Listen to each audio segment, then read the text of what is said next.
because of its beauty, because of its resources, because of its potential.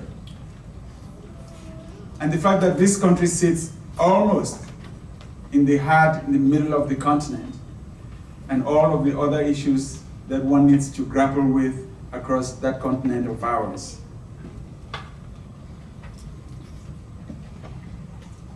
Cameroon, at one time, had so much potential that we were one of the few African countries that had three of the largest American banks in Cameroon. There was a time when we had Chase Manhattan in Cameroon, Bank of Boston in Cameroon, Standard Chartered Bank in Cameroon, because we were doing very well and we had so much potential. There was a time when Cameroon and Cameroon Airlines had a fleet of Boeing aircrafts bought brand new from Boeing Commercial in Washington State, Seattle. There was a time when we were known as the first coffee producing country in the world, and we were respected for that. There was a time when we were the second largest producing country for cocoa, and we were respected for that, and our farmers got the benefits. And so I could go through a long list of the things that made Cameroon so unique and so special. It had so much potential, and we were extremely proud of ourselves. But then, fast forward to today. The star is lost, some of it is lost. We are a country that is struggling. We're struggling with issues of insecurity in the northern part of the country that shares a border with Nigeria, where our populations are being attacked by violent extremists, jihadist extremists, with the sect Boko Haram. We are fragmented because the minority Anglophone population in Cameroon has a sizable segment that feels so marginalized that some of them want to opt out of the union. We are fragilized by issues of insecurity in neighboring countries such as the Central African Republic that share a common border with Cameroon, and where we have run-over criminals crossing the border on a permanent basis and making life extremely difficult for our populations in the eastern part of the country. We've got issues of economic performance and performance on the governance schedule that organizations such as Mo Ibrahim Foundation, Transparency International, Human Rights Watch, and many other watchdog organizations have criticized us for. You look at all of that, and you almost feel a sense of despair.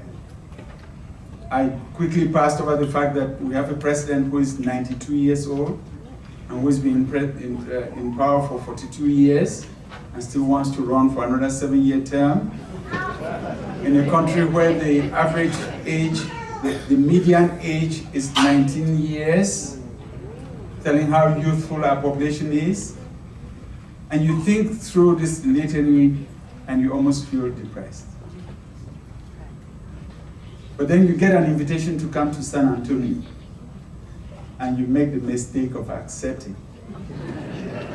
You come right here, and this vibrant community, in a split second, is giving you everything you could have hoped for. It's giving you a sense that all is not lost.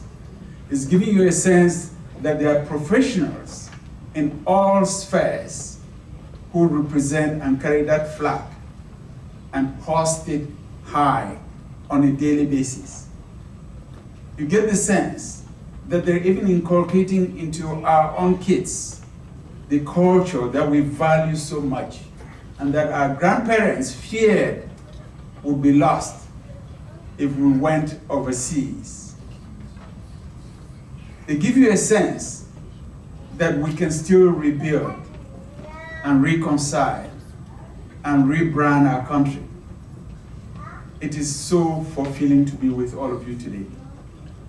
And it made me think about Alexis de Tocqueville. Those of you who are political scientists or historians would remember the French philosopher Alexis de Tocqueville of the 19th century, who wrote volumes, beautiful volumes, on American democracy. And one of his attributes, or the attributes to his intellectual work, was the recognition of the role that voluntary associations play in sustaining American democracy. And Alexis de Tocqueville said they had three major attributes. One, to provide opportunities for citizen engagement. These kinds of platforms that allow us to get together and rub minds and exchange ideas and learn from each other and reinforce each other and build synergies in what we do. Secondly, that they mediate between individuals or citizens and state institutions, whether it's at the local level, at the state level, or at the federal level. And thirdly, that they mitigate the potential that isolation can bring through excessive individualism. Alexis de Tocqueville will be extremely proud of the partnership that we see here this evening between the World Affairs Council of San Antonio and CAMCOSA, the Cameroonian community in San Antonio. By working hand in hand with each other, you're building trust, you're providing an opportunity for ordinary Americans in your community to become versed in international issues which may look distant from the beginning, but invariably would impact their lives. Because we all are part of one common humanity. I could go on and on because I am extremely overwhelmed with joy. But I just want to tell you that this is my first visit to San Antonio. This is not going to be the last.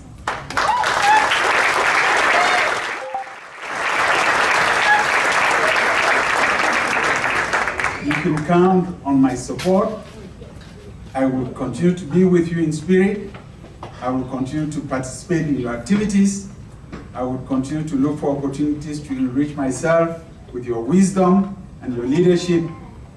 And going forward, we shall work hand in hand. Thank you very much for the opportunity.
Thank you for the Bali College of Cameroon.